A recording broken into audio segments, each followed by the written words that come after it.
Hola, ¿qué tal? El tema de hoy es actividades económicas en Iglesia Novohispana. La agricultura. Los españoles introdujeron en América nuevas plantas y semillas para la agricultura, lo cual diversificó el cultivo mesoamericano. La agricultura también cambió con la nueva tecnología, con el empleo de herramientas que se utilizaban en Europa, como el arado, los azadones, las hoces, las palas, las tenazas, los molinos, así como el uso de animales de tiro.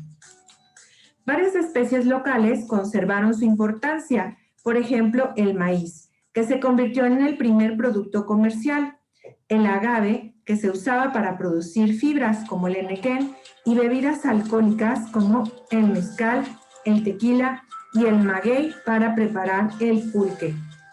Con la explotación de las minas, los españoles fundaron haciendas en las que sembraron maíz, algodón, caña de azúcar y cereales.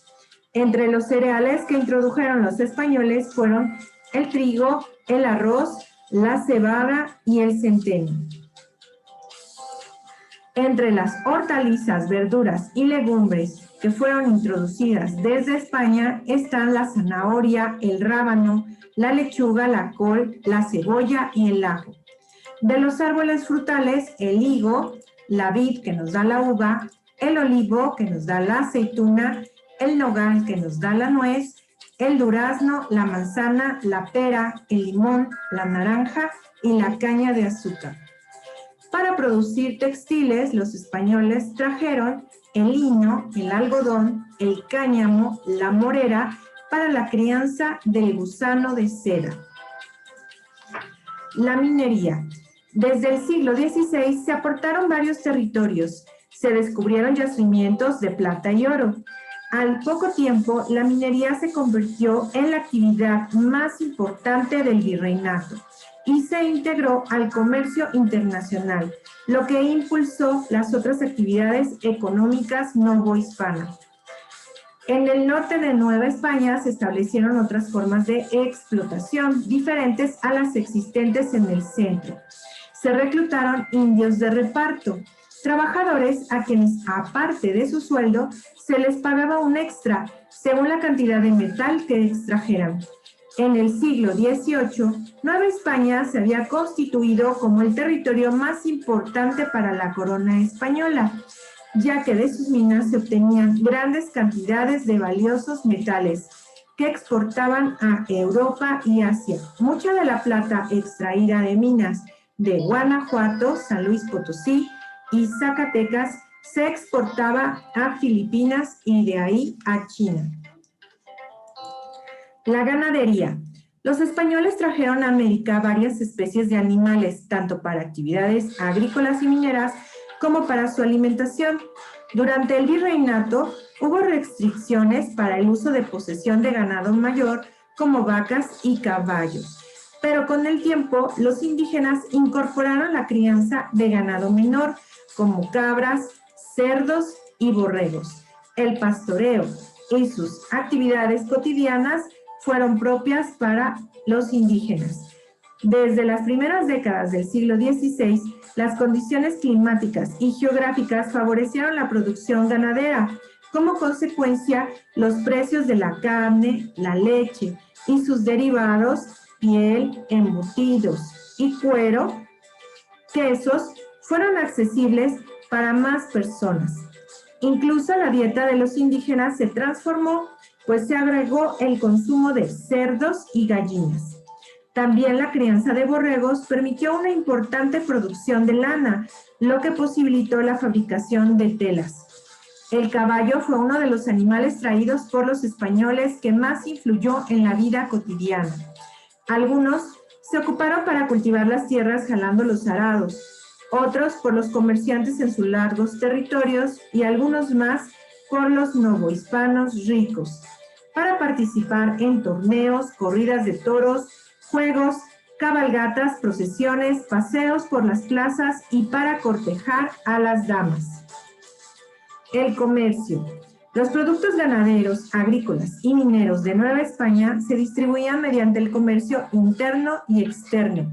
Al interior del territorio, la producción se vendía en tianguis y plazas y se distribuía gracias a los arrieros, hombres fuertes y rudos porque tenían que defender las mercancías que transportaban de posibles asaltos.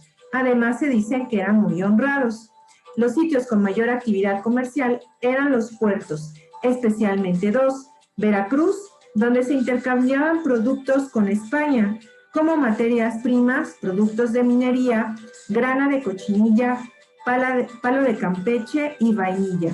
Ahí llegaban las disposiciones del rey y la correspondencia de Europa.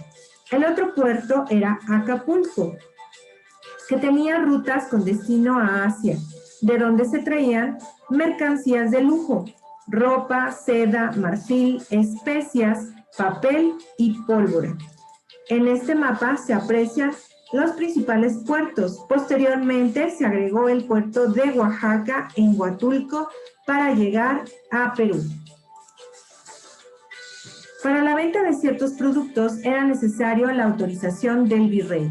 Productos como el tabaco, el alcohol y los naipes estaban bajo el control de la corona para obtener el pago de impuestos llamados alcabalas.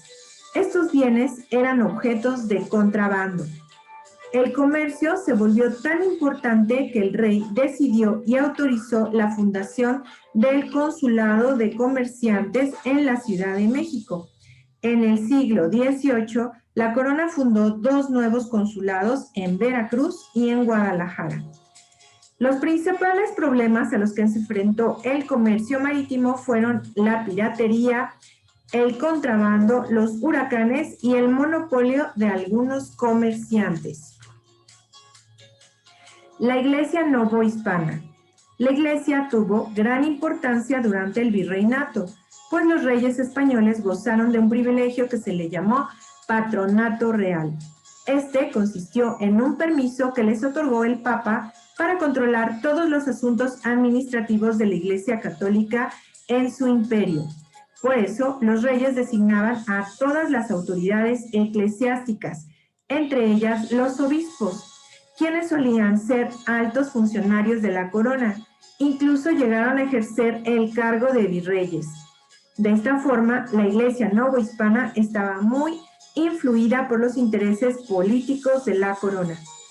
La Iglesia empeñó un papel muy importante en los ámbitos educativo y cultural. Se crearon escuelas, seminarios y universidades. Con las aportaciones de los creyentes y la labor de las órdenes religiosas, se estableció un gran número de hospitales y orfanatos. La sociedad novohispana era profundamente religiosa y confiaba en los milagros.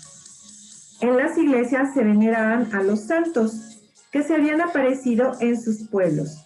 El culto más popular fue el de la Virgen de Guadalupe, que llegó a convertirse especialmente durante el siglo XVIII en un símbolo de identidad novohispana. Las procesiones eran frecuentes y principalmente todos los grupos sociales. Las calles se adornaban con flores y se solían realizar bailes de origen mesoamericano con influencia de costumbres españolas y africanas. En 1571 se estableció en Nueva España el Tribunal del Santo Oficio, también llamado la Santa Inquisición, cuya función era juzgar y castigar a quienes se alejaban de la fe católica. En general, se ocupaban de actividades consideradas como hechicería, embrujo y lograr que alguien los amara, conseguir dinero o lastimar a un enemigo. Estos casos no eran castigados con tanta dureza porque los jueces pensaban que eran personas ingenuas e incultas. Algunos delitos religiosos se llegaban a castigar con pena de muerte, como el uso de ciertas plantas medicinales para hacer hechizos. Con la llegada de los Borbones y la aplicación de sus reformas, se criticaron las tradiciones religiosas populares, lo que provocó que surgieran movimientos religiosos para conservarlas. Muy bien, con esto terminamos nuestro tema del día de hoy. Espero que te haya sido útil y hayas puesto mucha atención. Gracias, hasta luego.